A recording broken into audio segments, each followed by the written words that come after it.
Usually when the, what you call this, the VIPs, di ba, in our situation, the mayor arrived, the director arrived, the chief of police, they will look for who is Mr. Raf Enriquez, rather than just putting a first name, who's Raf, maybe, who's John, then the name John, so at least you put the real name of the individual.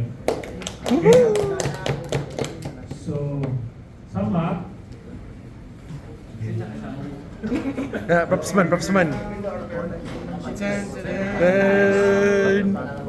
Ang inyong staging area kay, ako mag-comment is, anong dili kay, what's the reason for putting here? For staging? City Hall? Wala ka space. Ang City Hall manggod kay dakog parking ba? Wala may parking na ka-indicate. Kamo na underground parking. Underground parking. I think na, napan lang ko kay, it's kanang medyo congested for a this is a very large operation, right? Oh, since yan na mismo i-comment na they're congested, so maybe we can improve it somewhere. Diba? Wala may laing S. Actually, there are a lot of open areas here. Obviously, it's a parking lot. And musulod yan, kung it will still within your ingress carousel, di ba? Okay? Sige, Thank you, Doc. kayo, Sir Dave. Pindot na po. Pindot na comment na. Grabe naman. Number one, next. Balik ka ulit. Ganito kasi you were given a storyline, di ba? Yes. So dun sa storyline kasi naka-state doon kung sino yung mga first responder that comes along, di ba? So doon, based dun sa mga responders na dumarating, doon binibase yung structure sa to. Kasi we want to see who takes, katulad doon, sino first responder? Fire. The fireman to. Dapat si fire to, di ba? Okay. As the scenario progresses kasi, pwede naman mag-change na kumatay. Change naman. Okay. So clear. So dapat dito nakasulat yung mga responders kung ano naging goal nila doon sa scenario. Kasi si fire ang naging IC, sino ang inassign na ganito. Kasi di ba, first responder, the first thing they need to do is to establish na structure niya. So sino ginawa niya na tawag ito? One stop. Initially. Kasi ang magnitude ng incident is malaki. Hindi ito yung isang vehicular accident na kaya-kaya natin within 2 hours, 3 hours, 4 hours tapos natin. So, kailangan niya na mag-set up ng full complement ng ng structure. So, dapat dito nag-a-appear yun. Okay? Next. Papalitan nga po.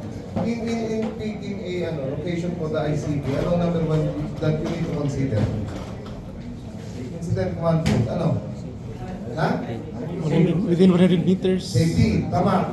Gano'ng kalayo? 100 meters. 100 meters. Ano pa? Ano pa isang condition bago in-setting up na ICP? Upwind and upstream. Upwind, nakuha nyo. Ano pa? As much as possible, they have a clear view of the incident. Diba? Nasa safe area siya, pero nakikita niya doon. Diba? Isang condition yun eh. So dito kasi kung masyado na siyang farm, asa na ICC yun, nandito siya, nandito yung labanan. Diba? It's a good thing you also consider the wind direction. Tama naman. Good. Very good nga yun eh. So sana medyo mas malapit siya. Good points din yun. Tama yun. You do not utilize all the resources unless na kailangan. See? Hindi nila ginamit lahat muna initially. Okay? Nagpa-standby sila dun sa staging. Why? In cases kasi pagka napagod na rin yan, they can ask for a replacement. Diba? Once na dineploy nyo na lahat yan, nagkakaroon na lang ng duplication ng trabaho.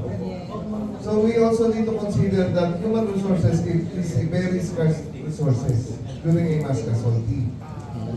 So, yes, very reserved. Unless otherwise or directed that additional help is needed. Kasi as far as you can see, tingnan mo yung mga ibang groups. Yung mga ginagawa na rin ng iba, duplication na lang. Ulit. Traffic. Okay, next. Dun sa mag-report na next, we want to see is kung ano naging initial actions nung first responder. Okay?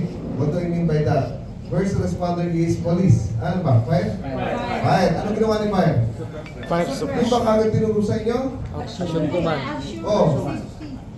Ano ang unang gagawin ng fire na dumating as So, first gasyong ka responder? nga. Ikaw si Yes, Fire. command. So, initially, he or she would be the IC. IC. Diba? O, tapos doon, Methane. meeting.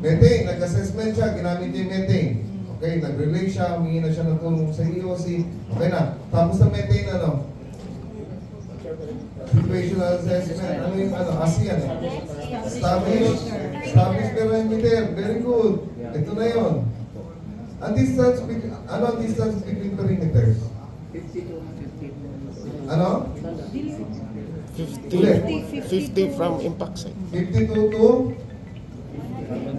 100. 50 to 100 meters. We need to consider yung distance kasi. Yung distance yan, if you place yung mga facilities na itatayo nyo na masyado malayo, exhausted na yung mga responders nyo, layo eh. How do we visualize 800 meters? Kasi alam mo magdadala akong tape measure. So ano ko? Sa Meralco or what? Size ng Olympic pool.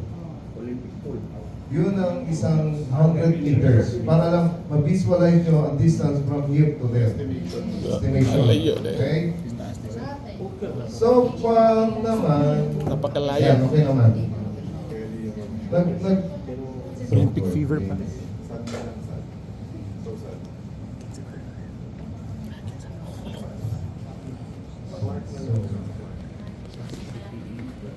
So far naman, okay naman. Ano. So nakikita niyo naman yung improvement natin. We are constantly improving. Okay? Yay! Si King,